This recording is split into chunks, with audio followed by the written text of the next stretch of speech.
Screen पे एक इंसान को देख रहे हैं। कौन है ये प्राणी? ये प्राणी है तुर्की का फॉरेन मिनिस्टर। और अब अचानक से इसे भारत की याद आई है। भारत के सामने इस गिड़गिड़ाने वाले मोड में क्यों दिखाई दे रहा है तुर्की, और ऐसा क्या कर दिया भारत ने इन 12 महीनों में कि तुर्की के लिए सबसे बड़ी समस्या खड़ी हो गई है। जानेंगे जियोपॉलिटिक्स में क्या कुछ चल रहा है। हमेशा की तरह जानने को मिलेगा बहुत कुछ, इसलिए वीडियो को अंत तक जरूर देखें। एक कहावत है, भय बिन प्रीत न हुई है। ये सबसे बड़ी सच्चाई है। अर्दोगन के सर पर खलीफा बनने का भूत सवार है, और ये खलीफा बनने का भूत आज से नहीं सवार है। पहला झटका भारत को तब मिला था जब तुर्की ने मलेशिया के साथ और पाकिस्तान के साथ गठबंधन बनाकर एक 3 देशों का समूह खड़ा कर दिया था। महातीर थे उस समय, इमरान खान था और तुर्की के अर्दोगन थे। और ये भारत के लिए बड़ा झटका था। क्यों झटका था? क्योंकि एक समय ऐसा माना जा रहा था कि भारत और तुर्की के बीच में बड़े अच्छे संबंध है। अर्दोगन से गले मिला करते थे पीएम मोदी और संबंध बड़े बढ़िया थे। जब हाल फिलहाल में भूकंप भी आया था ऑपरेशन सिंदूर से पहले, तो भारत ने वहां मदद भेजी थी ऑपरेशन दोस्त के तहत, एक दोस्त मानकर। और भारत ने वहां अस्पताल खुलवाए, लोगों को भूकंप में राहत कार्य करवाया। तो कुल मिलाकर ऐसा लग रहा था कि दोनों के बीच में बढ़िया दोस्ती है। और दोस्ती क्यों ना हो, क्या मतलब है? वो कोई पास पड़ोस का तो है नहीं पड़ोसी, कई हजारों किलोमीटर दूर बैठा हुआ है और उसका नाता रिश्ता भी हमारे आसपास कुछ नहीं है। जियोपॉलिटिकल तौर पर भी अगर देखें तो तुर्की के साथ हमारा न तो कोई लेन देन है अच्छा खासा, न व्यापार चलता है, न तेल है, कुछ नहीं है। बस साधारण से रिश्ते हैं और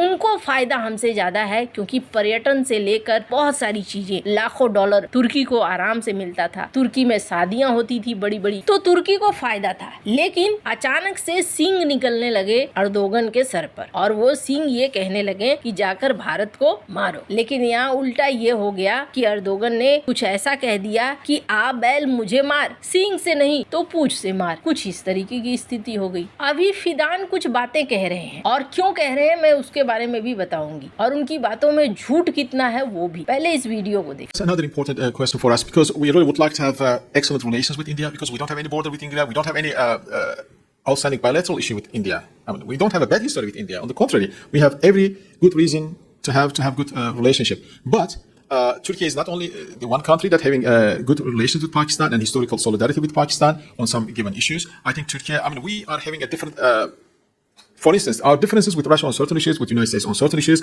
with some European countries on certain issues, but we are able to divorce one negative issue from the other, so we can put some problems in parentheses, in brackets, and we can go on the positive agenda. I think this is what needs to be done between Turkey and India, because we have a lot to cooperate, to benefit, and we are mature enough to go in this direction. So Turkey is not the only country you actually have good relations and brotherly relations with Pakistan. There are other countries. If India is going to take actions. Fidan कहते क्या है? Fidan का कहना है कि देखो, अब पाकिस्तान के साथ तो बहुत सारे देशों की दोस्ती है ना, तुम मेरे ऊपर गुस्सा क्यों हो रहे हो?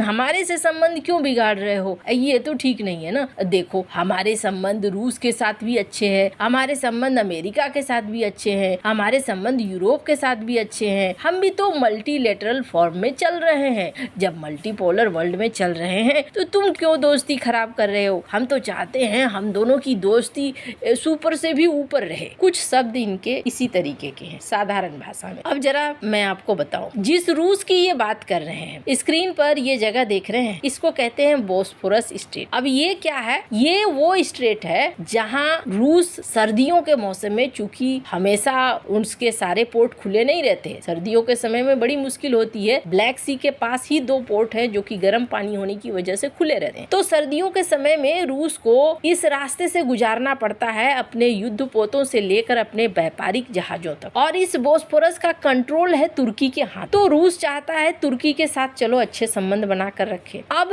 ये बोस्फोरस एक चौक पॉइंट भी है। नाटो के देश चाहते हैं कि रूस कभी इधर उधर टेढ़ा मेढ़ा हुआ तो हम इस चौक पॉइंट का इस्तेमाल कर लेंगे, क्योंकि नाटो का सदस्य है तुर्की मना थोड़ी करेगा। और तुर्की के हाथ में ये कमांड है। अमेरिका के खिलाफ जाकर तुर्की कई काम करता है, लेकिन फिर भी इसे नाटो से बाहर नहीं करते, क्योंकि रूस के पास है ये। और दूसरी बात, कई सारे बेस भी अमेरिका ने तुर्की के अंदर बना रखे हैं। अब रही बात, एक चीज तो समझ में आई कि अमेरिका के पास भी कुछ बड़ा है खोने को, तुर्की के पास भी कुछ बड़ा है खोने को, रूस के पास भी बड़ा है खोने को। तो ऐसे में क्या है, थोड़ी बहुत समस्या इनके बीच में रिलेशन में आती भी है तो सोचते हैं ये लोग छोड़ो, रिलेशन बनाकर रखो, काम आएगा। S-400 खरीद लिया तो भी अमेरिका ने नाटो से बाहर नहीं किया, और रूस के खिलाफ काम कर दिया तुर्की ने तो भी तुर्की को रूस ने छोड़ा नहीं। इनके रिश्ते कुछ ऐसे हैं। और यूरोप जिसकी बात कह रहे हैं ये फिदान, यूरोप में तुर्क समूह के बहुत सारे लोग हैं। यूरोप के साथ अच्छा खासा व्यापार चलता है तुर्की का, तो तीनों के साथ ऐसे संबंध है कि छोटी मोटी बातें हुई या थोड़ी बड़ी बात भी हो गई तो तीनों मैनेज करके एक दूसरे के साथ चलते हैं, क्योंकि एक दूसरे के बगैर काम नहीं चलेगा। पर भारत तो बहुत दूर बैठा हुआ है, भारत का क्या लेना देना। अब ये सोच रहे हैं, ये तुलना देते हैं कि यूरोप को देखो, रूस को देखो,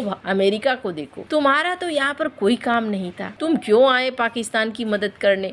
ऑपरेशन सिंदूर में भी तुमने पाकिस्तान की मदद की। और अब जाकर ये जो सुर बदले हुए हैं, ये सुर इसलिए नहीं बदले हुए हैं कि भारत से प्यार उमड़ कर निकल कर बाहर आ रहा है या कोई हृदय परिवर्तन हो गया है। ये सुर इसलिए बदल रहे हैं क्योंकि भारत ने अब इन्हें घेरना शुरू किया। आर्थिक तौर पर भारतीयों ने एक बड़ा झटका दिया, और वो झटका ये था कि इनके यहाँ पर्यटन हो गया कम। अब इस पर्यटन के कम होने से सीधे जो इकोनॉमी, गिरती हुई इकोनॉमी है तुर्की की, उस इकोनॉमी के लिए समस्या खड़ी हो गई। अब दूसरी बड़ी चीज क्या हुई, भारत ने आर्मेनिया से दोस्ती करनी शुरू कर दी, उसे हथियार देना शुरू किया। मामला फिर यहीं तक नहीं रहा, भारत, ग्रीस, साइप्रस ने एक तिकड़ी बना ली, और अब तो बात ये हो रही है कि ब्रह्मोस मिसाइल तुर्की के बगल में खड़ी होगी कभी भी हेलो बोलने के लिए। तो अब तुर्की को दिखने लगा है कि जो हमने सोचा उससे अलग हो रहा है। भारत की कूटनीति अब हमारे दरवाजे तक पहुंच रही है, और भारत अपने हथियारों के साथ पहुंच रहा है। हमने जो मदद किया पाकिस्तान को, अब उसका असर दिखना शुरू हुआ है। पहली बात तो ये, तुर्की को ना जाना ही नहीं चाहिए था पाकिस्तान के साथ, किसी भी बड़े देश को नहीं जाना चाहिए। इसके पीछे कारण समझिए, पाकिस्तान के पास देने के लिए क्या है। कोई भी दुनिया, कोई भी देश इकोनॉमी के आधार पर चलती है। सरकारें तभी तक टिकी रहती हैं जब तक उस देश की इकोनॉमी ठीक है, और देश भी तभी तक टिका रहता है जब इकोनॉमी ठीक हो। तुर्की को